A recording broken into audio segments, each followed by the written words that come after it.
Hello, good afternoon. Thank you so much for joining today. It's a very good day today here in Texas. I mean, it's not cold, it's nice. So thank you for being with us. My name is Veronica Alvarez and I'm with Partners Research Network. Today, our presentation is about guardianship of your child with special needs. And we are going to introduce our presenters just in a bit. First, I wanted to tell you guys what we do at Partners Research Network. So who we are, Partners Research Network is the parent training and information centers for Texas. We are the PTI for Texas. We are funded by the Department of Education, the Office of Special Education, to provide free resources and training for parents of children with disabilities and youth with disabilities that we call them self-advocates. Our mission is to empower and support Texas families and individuals impacted with disabilities or special healthcare needs. Who we serve? Parents of children with disabilities and youth with disabilities from the ages from birth to 26 years old. Where we serve? In all the state. Now we have 4 projects serving parents, and I'm part of the team project, as you can see in the map in the red area. We are the parent training and information centers for Texas. Our services are free, and we offer parent workshops, youth workshops, webinars, information and referrals, one-on-one technical assistance, supporting the IEP meetings, in the R meetings. We do once a year a symposium. We offer also parent leadership training and youth leadership training, and help you guys access to social media resources. So for today, housekeeping items. For today, if you have a question, please type it in the chat box or in the Q&A area. Your microphone and your video camera is off. Please use this. We are recording this presentation, and later and you can see those kind of videos. We have a Facebook page where we post our videos like this, and also Consolidated Planning Group, they also have a YouTube channel, and in a bit they are going to talk for you more about it. Another thing, you are going to receive an evaluation at the end of this webinar. Is a survey, and that helps us a lot to, to improve our presentations. And also, please just give us your honest feedback. And with this, we can report to our grant and continue giving you guys free resources and trainings. And also, we do not provide CEUs. We only do certificate of attendance. If you need one, please type it in the chat box or email me, and we can do one for you.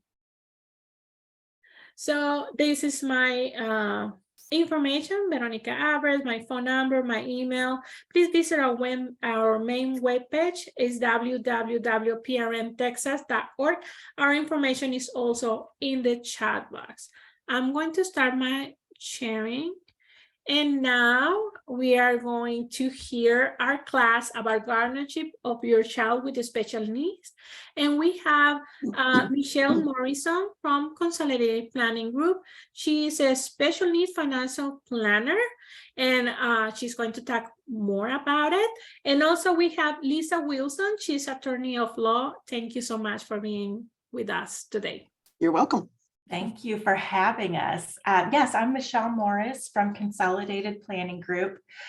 We are located just outside of Houston, but we serve all of Texas. And what we do is, pretty much the same as any other financial advisor in terms of helping you plan for your future and your retirement, your investments, life insurance, things like that. But we also focus mainly on families with special needs loved ones. So we prepare and present webinars every week about helpful topics for you and your family. And we plan with that in mind, the fact that there is a special needs child in the mix, because it adds a lot of complexity to your financial picture. You're thinking of your retirement and your spouse's retirement, but then there's this third bucket of money that needs to be prepared for your special needs loved one and to take care of them for the rest of their life. So some of the things that we do: protection plans, lifetime care planning, transition planning, making sure that all of the state and federal benefits that your family is entitled to, you will receive. We can help set up an ABLE account, which if you're interested in that, you need to contact our office ASAP, because you can only put in $16,000 for 2022. And the deadline is the end of the year. We can only take applications until the 23rd to make sure we get everything sent in time and the money gets transferred in time.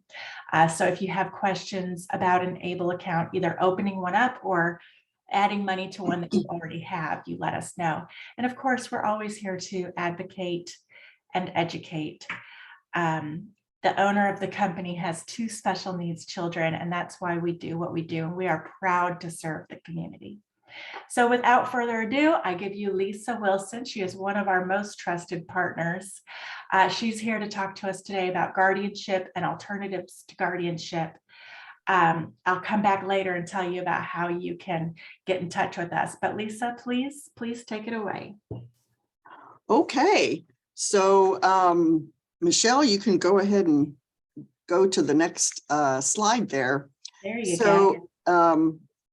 So guardianship is a question that a lot of parents of special needs kids will address as their child approaches the age of 18. Once they reach adulthood, it may become really difficult for a parent to be able to openly communicate with medical providers, school districts, that kind of thing. So a guardianship is one avenue that can be considered, but it needs to be, according to the law, the last consideration, only if it's determined to be the least restrictive alternative. So all kinds of other supports and services need to be considered first before guardianship. So I think you can switch to the next slide there. So the choices in front of you when you're making this consideration generally would be guardianship, and then alternative to that could be powers of attorney, and alternative to that may be a supported decision-making agreement. So a guardianship is a court proceeding where an individual's rights that most of us obtain when we reach the age of 14 are removed by the court. If the court makes a determination that the individual does not have the capacity to make decisions in his or her own best interest and to care for themselves and to manage their own financial affairs, then the court may determine that they are in fact in need of a guardian as a surrogate decision maker. So these rights generally involve the right to drive, the right to get married, the right to vote, the right to own a firearm. Those are kind of the big issues that will become the rights of an adult as they reach the age of 18. There is such a thing as a partial guardianship or a limited guardianship, where some of these rights may be retained, such as a right to vote or a right to drive. But in my experience, that's extremely rare, because in order to remove someone's rights through the court system, it's a very high burden of proof to prove that this person cannot make these decisions for themselves and that this is the only alternative available to best protect them. So while the law allows for partial guardianships, limited guardianships, again, it's very rare that we actually put those in place. You have to show to get a guardianship that the person can't reason logically, break down complex tasks into small steps. They can't think abstractly. So again, it's hard to argue on the one hand that they are lacking this capacity, and then out of the other side of your mouth, argue that they should be able to, let's say, retain the right to drive, which involves a lot of very complex decision making. So for most of our cases, we are representing parents who are getting guardianship of their children who are reaching the age of 18, who reach the age of adulthood. Typically, this is guardianship of the person only. There's such a thing as guardianship of the estate as well, but most of our kids don't have an estate that needs to be managed. That's more relevant if grandma is starting to show signs of dementia and is making some very bad decisions and putting her assets at risk. Then someone may get appointed as guardian over the estate, and they would manage grandma's assets under court supervision. So usually for our kids, we're getting guardian of the person only, which would give the guardian the right to consent or refuse medical treatment, to advocate for the individual, to decide where they would live, and to otherwise make sure that they have care, comfort, healthcare, place to live, and that kind of thing. Okay, Michelle, next slide. So another route to go, possibly, could be a power of attorney. A power of attorney is a document where the principal, the person signing, would name an agent to act on their behalf. So there is a financial power of attorney and a medical power of attorney. So a financial power of attorney can be made effective immediately. So I have given my husband immediate authority as agent under a power of attorney. So if something comes up where he's trying to deal with a credit card that's in my name, or the water bill that's in my name, or something like that, he can just handle it. Maybe I'm traveling, maybe I'm recovering from surgery, but I'm not necessarily incapacitated, but I just need his help to handle things for me. I'm actually serving right now as power of attorney for my 93-year-old dad, and he's not incapacitated, although he has memory issues, but he just asks me, can you do this? I get confused. A medical power of attorney is different in that it's only effective if the person is determined by a doctor to have become incapacitated after the date the document is signed. So I have prepared powers of attorney for a number of my clients' children as they reach adulthood that may have milder disabilities. And if I'm comfortable that they understand what they're signing, the powers that they're granting, the conditions under which the person would have the authority to act on their behalf, then, we've been able to do powers of attorney instead of a guardianship. Now, a power of attorney does not stop the principal, the person with the disability, from acting on their own like a guardianship would. So the power of attorney is just an extension of that person's ability, and it'll allow someone to act for them, but they can still make bad decisions,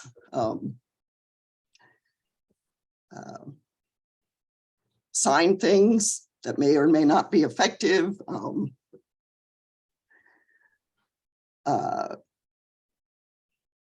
go off with people that the parents don't want them to associate with. So there's, again, a lot of the risks are still there for a person who may not have the capacity and judgment to act in their best interest. So The Lisa, medical power of attorney, yeah, go ahead. I'm sorry. Well, you mentioned that you have given the financial power of attorney to your husband so that, because it's so annoying. I'll call and they'll say, well, you're not listed on the account. And I'm thinking, well, I send you the check, Yeah. but they won't let me speak. What about with medical power of attorney? Do you need to give that to your husband as well? Or does the marriage kind of do that? No, I think medical power of attorney is very important to have. Because if you're hospitalized and let's say your parent comes in and a decision has to be made, and there's your parent and your parent's making the decision where you really intended your spouse to be making the decision. So you want to have a medical power of attorney.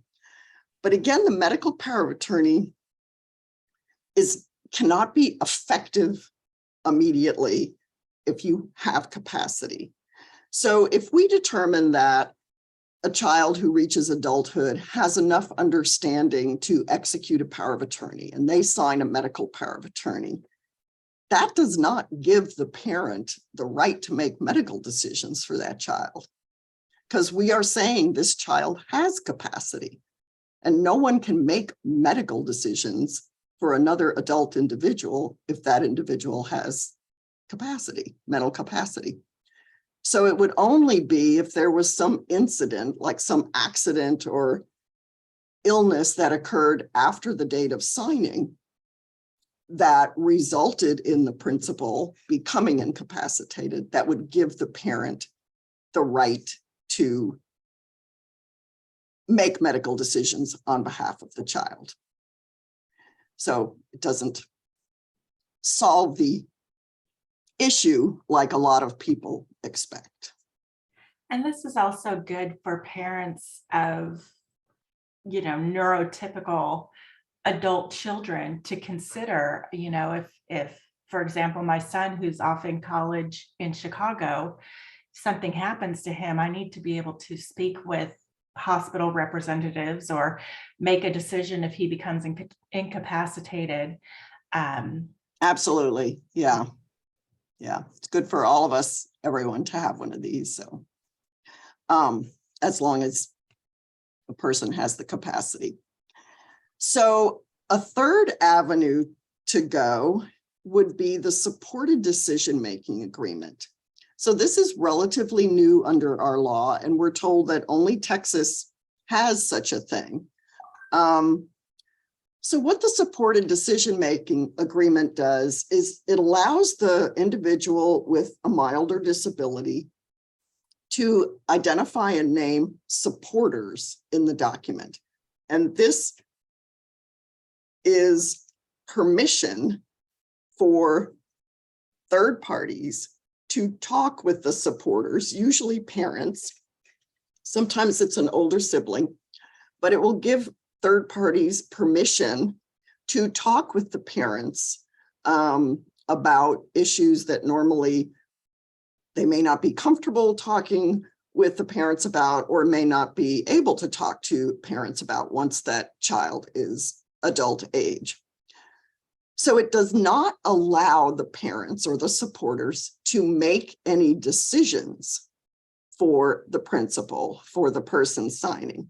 It just allows them to gather information, communicate to the person with the disability what their options are, help them in making a decision, and then possibly communicating that decision back to third parties.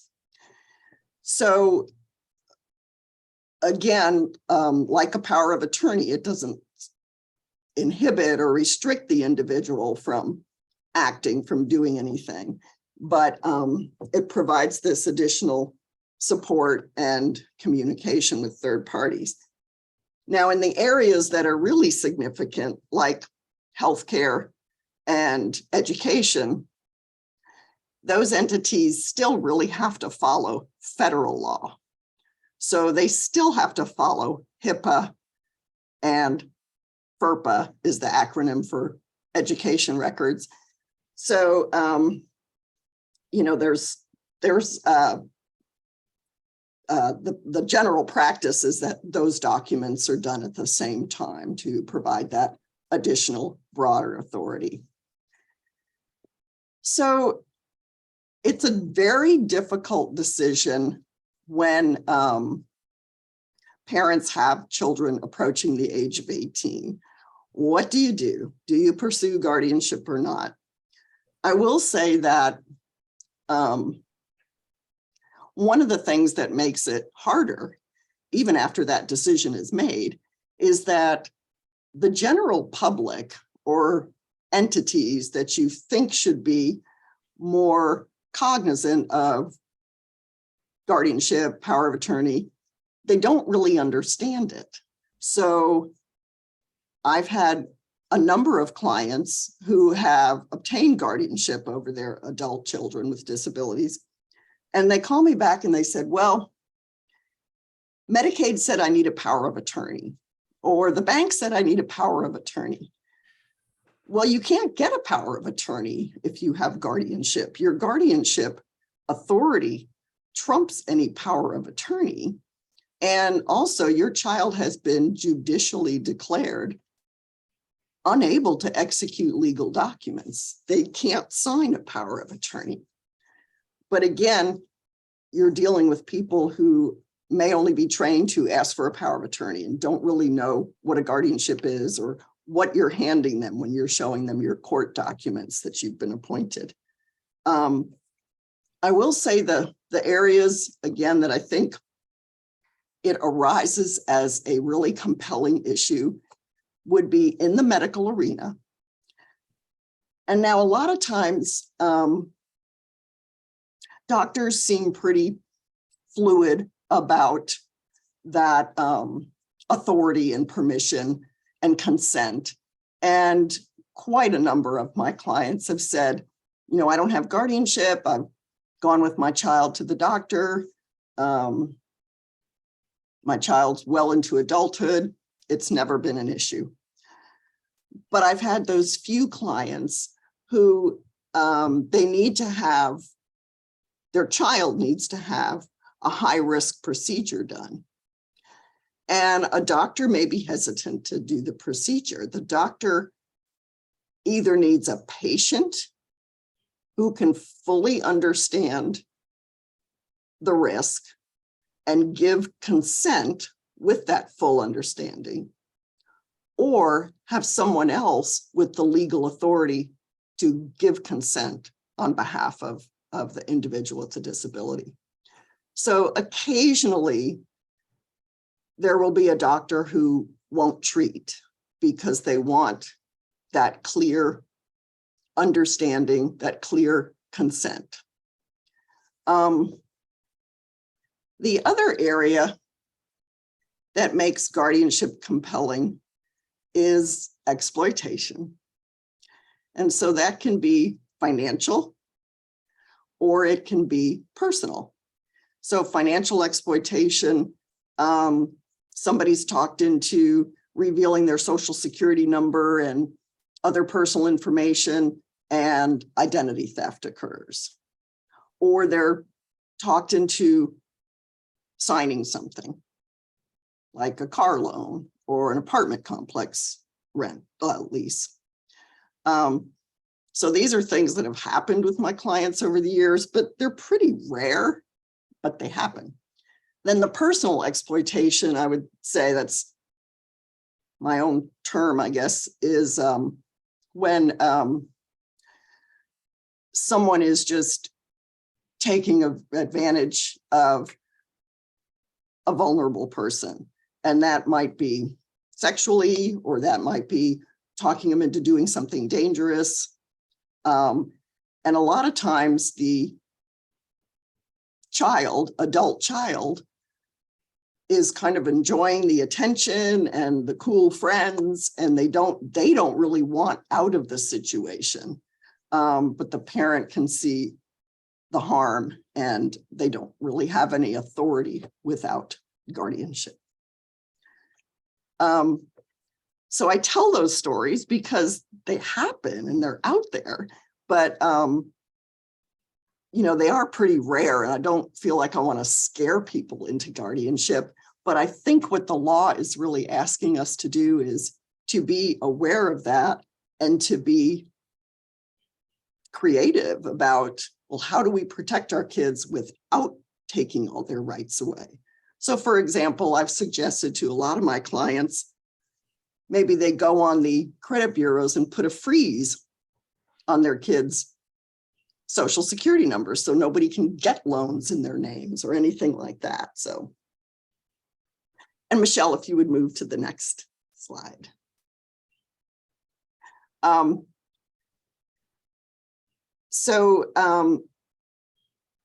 I just want to say one thing before I move into the procedure for getting the guardianship. So again, before we go to court, we have to consider these alternatives, consider if they're practical and applicable to the individual that we're considering guardianship for. And you know, most of my clients, they're already doing everything possible for their kids. They're already providing all the feasible supports and services so their kids can reach their potential. They want their kids to be as independent as possible. They want them to be safe. So it's really hard when the law asks us to consider what other supports and services we can provide that would support the individual in making their own decisions. It's really kind of hard to come up with anything because there's nothing really relevant that isn't already being implemented. By way of analogy, I think it's easy to visualize if grandma is losing capacity, maybe we just get her connected with a monthly bill pay service. You know, somebody that comes over and helps her pay her bills once a month, or someone who can come over and organize her medication, fix some meals, take her shopping, do a little house cleaning. We don't necessarily have to take all of grandma's constitutional rights away. We just give her those supports. So that's what we are asked to do as we're contemplating guardianship.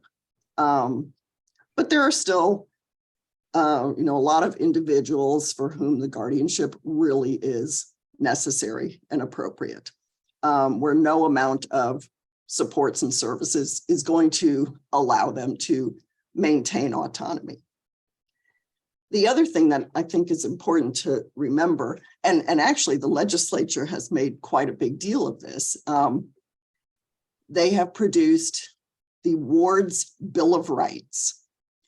So there is a Bill of Rights for people under guardianship that basically says, even though the court has taken certain rights away, this person is entitled to have their dignity remain intact, to have all of their personal preferences for lifestyle,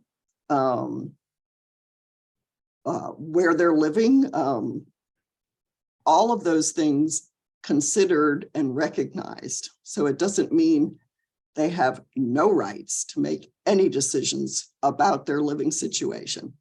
And so that is in the law now, where that Bill of Rights needs to be provided to the person under guardianship once a year. So to obtain a guardianship, we start with getting a doctor's evaluation. So this is any doctor licensed in Texas can complete this evaluation. It has to be fairly recent, 120 days from the date we start the petition with the court, because the court really wants a snapshot of what's the person's functional limitations right now as we start this process. We can also use an IDD determination if it's been done within the last 2 years and meets certain other requirements. But that's where we start. And we really need to have a doctor's letter that supports the guardianship. And by that, I mean, it's clear from the doctor's evaluation that the person's functional limitations are pretty significant. We can start the proceeding with the court once we're within 6 months of the 18th birthday, so that we can sort of be ready for our court date right at the 18th birthday. So we prepare an application that has pretty basic information about the person for whom the guardianship is sought and their family, where they live, parents, brothers and sisters. Is this in fact guardianship of the person only, or do they need to have a guardianship of the estate? And that is sworn to by usually the parents, but whoever is seeking guardianship. And that starts the process that is filed with the court. The first thing that happens is the person for whom the guardianship is sought has to be served by the constable. So there are a lot of things about a guardianship proceeding that are very different from any other lawsuit or court proceeding. There's lots of protections for the person with the disability so that their rights are not taken away unnecessarily. So, for example, the fact that the petition has to be sworn to, the fact that they are to be served by constable, whereas most lawsuits you can get just about anyone to serve process. So alert someone that they've been sued. Okay, you can move to the next slide, Michelle. Thank you. So there's a long list of other people who are entitled to be given notice when a guardianship is initiated. Again, this makes it very different from any other lawsuit. If somebody sues you because you owe them money, they don't necessarily have to notify your parents and your siblings, your children that you're being sued. But in a guardianship, it's required to let certain family members know so that no one can sort of slip in there and get guardianship over a family member. So there are certain people who are required to receive notice or service. And so that would be, a lot of times if there's divorced parents, the parent who is seeking guardianship is kind of surprised to find out that the other parent who may not have been involved in the child's life significantly for many years still is entitled to get served and receive notice of the proceedings.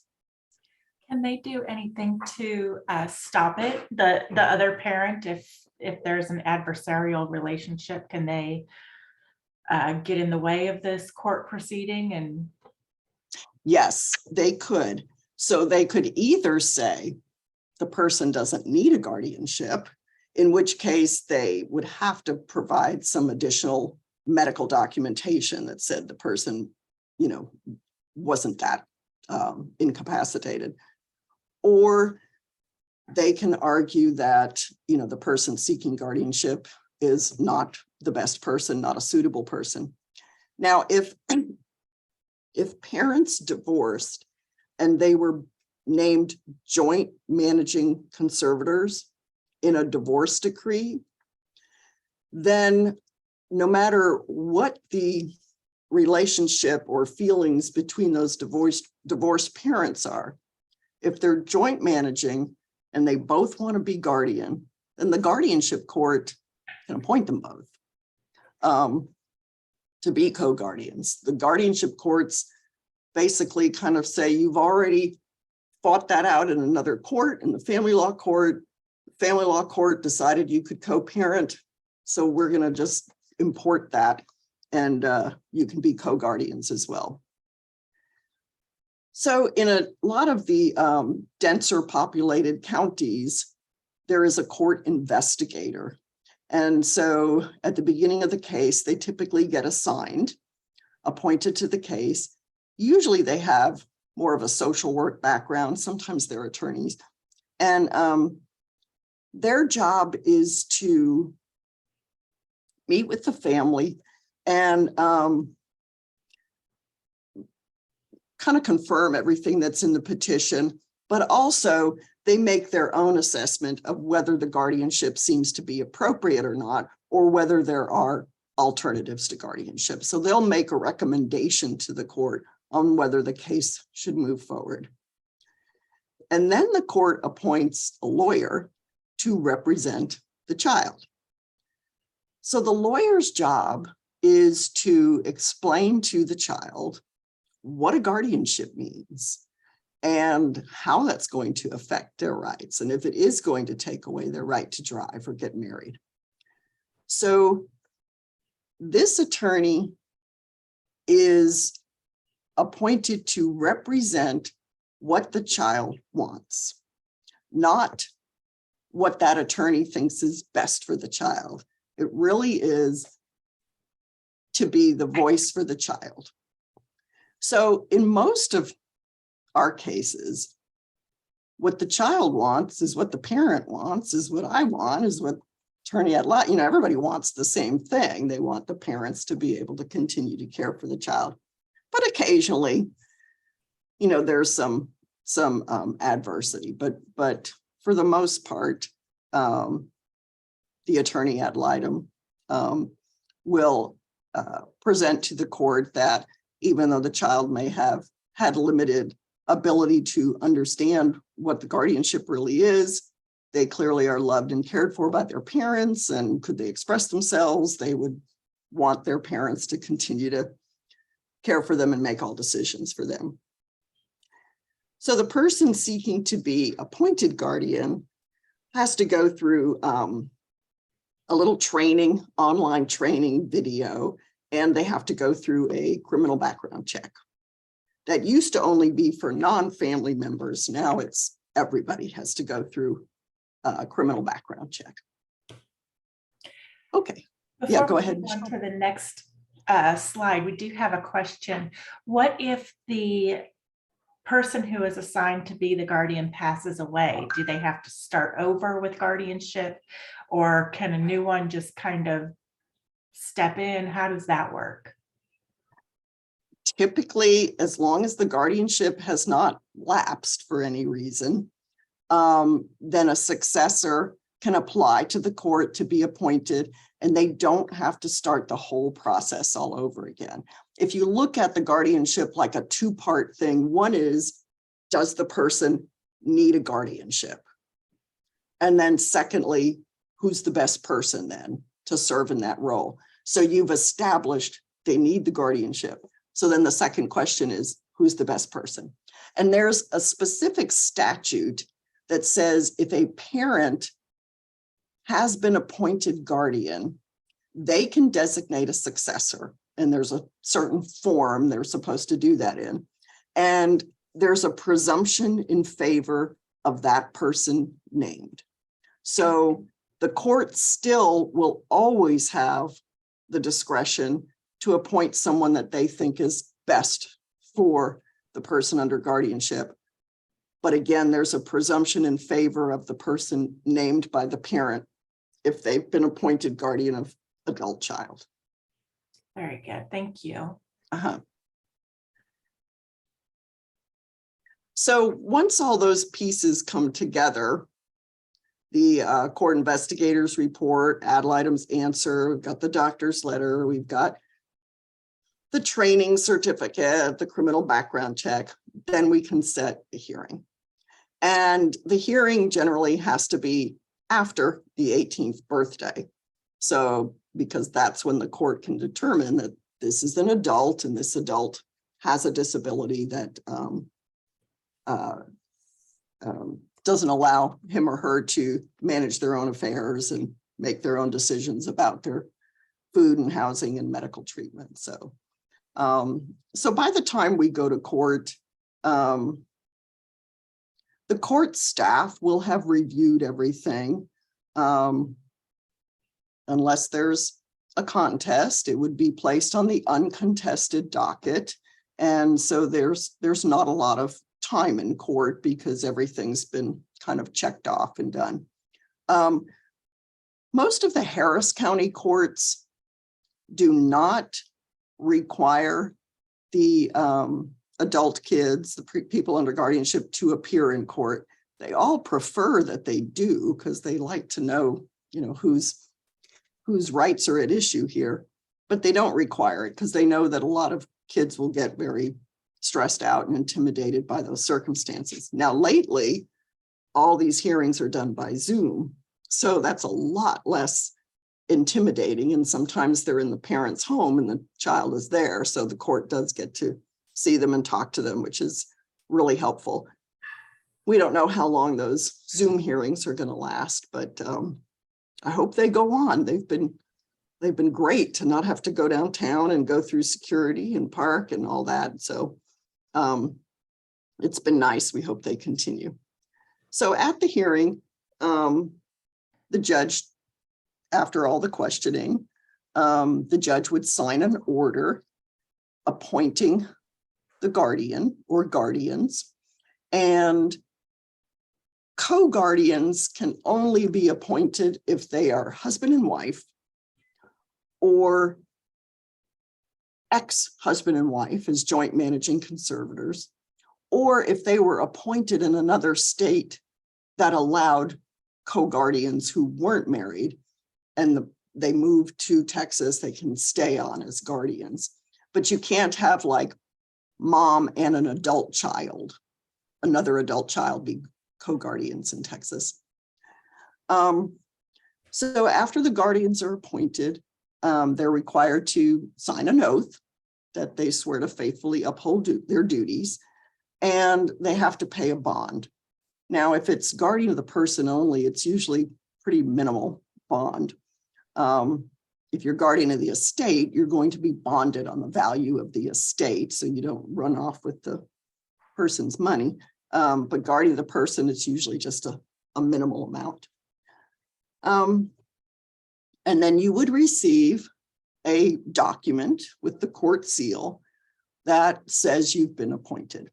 And that's your authority to show to school, doctors, wherever. It expires every year.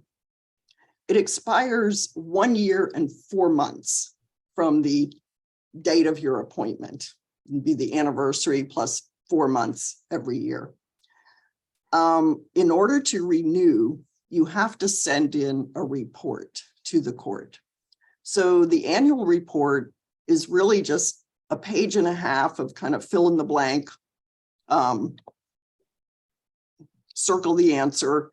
The court wants to know if the adult child is still living in the court's jurisdiction, or have they moved? Is the guardian still alive and able to take care of them? Is everybody doing okay? So it's pretty brief, but they do need you to check in so they know everything's okay. So they read those, they read them carefully. And the courts in, again, some of the more densely populated counties that have more duties, they will also have a court visitor once a year. Now, some of the courts, they use social work students from U of H. Other courts, they just use volunteers, but these people are given a questionnaire and they want to come out and just make sure everybody's okay. They're not really there to scrutinize or criticize parenting tactics or anything like that. They're just making sure there's nothing really wrong. So the report gets filed every year with just a $12 filing fee. And then you can order new letters of guardianship that would be good for the next 16 months. So Lisa, you said that there is a background check needed as one of the steps. What happens if the person who wants to have the guardianship has some kind of a record? Yeah, the courts can't really appoint them. Now, I think there's probably some discretion on the part of the court.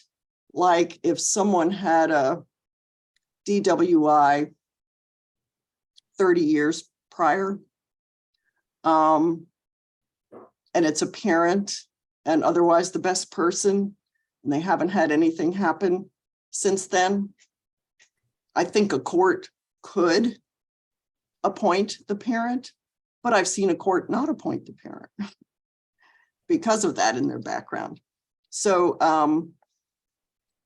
it's the things that make someone flatly not qualified to serve as a guardian would be if they owed money to the person under guardianship, if they are involved in a lawsuit where the person trying to be appointed guardian and the person who would be under the guardianship are opposite parties, they're in some contested other legal matter. And then if the person seeking guardianship had a history of notorious bad acts, is the way the statute phrases it. So Okay. we usually term that as felony convictions, but the statute is notorious bad acts. So I guess it allows the judge some leeway. So I see. Well, here is all of Lisa's contact info. And like I said, we will send out these slides in an email later on today. So you'll have all of her contact info there. I have a few things to go over for Consolidated Planning Group. And this gives you a great maybe 10 minutes to get any last questions you have for Lisa while I'm talking. And then I'll come back to your questions for Lisa or Veronica. So again, when you get these slides, this will be a clickable link where you can go to all of our upcoming webinars and see what is scheduled. It'll take you straight to the events tab on our website, so you can check that out. These are some of the topics that we often cover in our webinars and things that you should be thinking about. How do you develop a comprehensive special needs care plan? How do you figure out what their care in the future is going to cost? We often do estimates for that. The Texas waivers, are you on the interest lists for the waivers? And if not, how do you do that? And what are the waiver programs? We do a lot of helping people with their SSI benefits, making sure that they're signed up and they have all the paperwork that they need. And then when it comes to SSDI, what's the difference and which one should you get or can you get? ABLE accounts, how to designate your beneficiaries so that it doesn't mess up your child's benefits. Special needs trusts, which we recommend that you have to speak with an attorney to get a special needs trust set up. So we recommend Lisa for some of those. And if you have child support, if that's a situation in your life, knowing that if you're having child support beyond age 18, it needs to be redirected to a first party special needs trust. And Lisa, could you just give us a quick, what's the difference between a third party special needs trust and a first party special needs trust? Sure. So a first party special needs trust would be funded with money that the person with the disability owns or has a right to. And a third party trust, anyone else can place money in it. The third party trust is often done by parents as part of their will or estate planning. So in the event of the parent's death, they're going to fund a third party trust, and money belonging to the child should never go in there. So usually when the child, using that term broadly, person with a disability, has money it usually means that they've just let their Social Security accumulate, or they've gotten a big back payment from Social Security because benefits were underpaid for some time. They were injured in a accident, and there's injury settlement that is personal to them, so that's their money. Or it's a well-intentioned family member who leaves them an inheritance. So we just had one a while ago where a grandfather left his IRA to a granddaughter who had a disability, was on benefits, was under guardianship. And so we had to create a first-party trust. You never want to cross-contaminate those two trusts, because the key difference between them is a first-party trust, the one funded with the beneficiary's own money, with the person with the disability's money, has to provide that when that person dies, any assets remaining in the trust go first to pay back Medicaid for anything they've spent out for that person's lifetime. A third-party trust that parents would set up for their child does not have to have a payback provision. Thank you so much for clarifying that for us. That's one that I always trip over my tongue when I'm trying to explain. So another thing that we talk about a lot is residential living situations and what setting would be most appropriate for your family, for your child.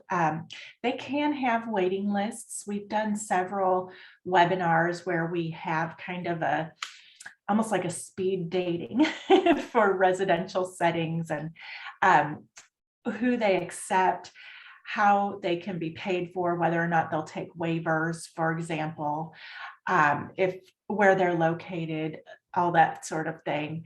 And you can find those on our YouTube channel. But the waiting lists can be pretty long, and you don't want to wait and then find the perfect spot and then you're ready for your loved one to move, and oh, by the way, we have a 5-year or 10-year waiting list. So you want to check on that stuff ahead of time. Of course, today's webinar has focused all on guardianship and alternatives to guardianship and all of that. And then we do a lot of work educating people about post-high school options. There are transition programs, day programs, educational programs available.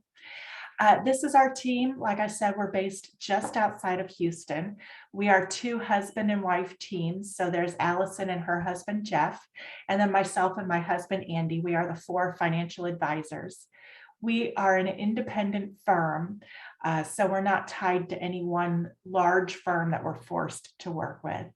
We are members of the Special Needs Planning Academy and National Social Security Advisors. And if you would like to schedule a meeting with us, we always have a free personalized initial consultation. You can use the QR code that will take you directly to our calendar. You can just pick your own day and time that works best for you. Or if a QR code is not really your style, you can call or email us. The information is there. There's also links on the bottom for our Facebook page and our YouTube channel, which, like I said, is where all of these webinars live afterwards. We're even working on getting a podcast going. So if you would like to listen to the information while you do something else, that will be an option for you in the future going forward. So like I said, we always do a free consultation. During that consultation, we want to answer whatever questions we can immediately for you. And then learn a little bit about you and your family and what challenges you're facing and what strengths you have. And then tell you about us and how we work and how we charge, and see if we would be a good fit going forward. We are no pressure, very low key, but we're here to help. So feel free to contact us if you need anything. I have a question for Ms. Lisa. Ms. Lisa, do you offer your services for people that are here in Austin?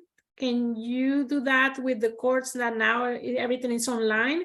Or parents here in Austin, they have to find an attorney that are here? It's probably best that they find an attorney in Austin, because right now we are doing Zoom, but we don't know at what point they're going to say, okay, no more Zoom. Now we're back to doing them in person. So. And we do, we keep a list of attorneys who not only can do special needs services very well, but who actually do them regularly. You know, you don't want a real estate attorney who can sign the paperwork. You're going to spend more money fixing their mistakes than just going to an expert. So we do keep a list of experts around the state of Texas, and we can refer you to somebody that's closer to your area if needed. All right. Thank you so much. Thank you so much. I don't see any more questions in the Q&A. And it's almost 1. Thank you so much for your time today, for all your information that you share with our families, with our parents, and see you guys in the next one. Thank Okay. you so much. Thank you very much. All right. Bye. Thanks, everybody. Bye. Thank you. Bye-bye.